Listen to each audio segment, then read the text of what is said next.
રિલેશનશિપના જે છે ઘણા એક્ઝામ્પલ આવે છે એક્ઝામમાં, અને આ વખતે જે છે 2-5 પૂછી જ લીધા છે. એક ફોટા સામે જયંતી આંગળી ચીંધી કહ્યું છે કે તે મારા મામાની એક જ દીકરાનો જે છે પિતાનો ફોટો છે. હવે જો આટલું બધું આપ્યું છે, આપણે શોર્ટકટ કરીએ.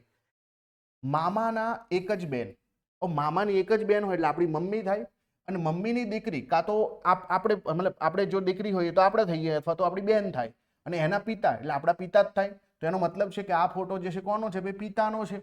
કોનો ફોટો છે?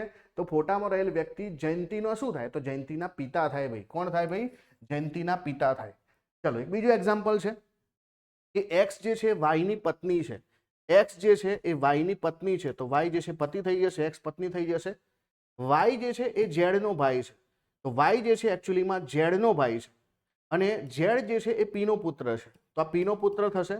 તો આ જે છે વાય પણ પીનો પુત્ર થશે. હવે પી કોણ છે? પ્લસ છે કે માઇનસ છે એવું કંઈ આપ્યું નથી, એટલે કે પુરુષ છે કે સ્ત્રી નથી આપ્યું.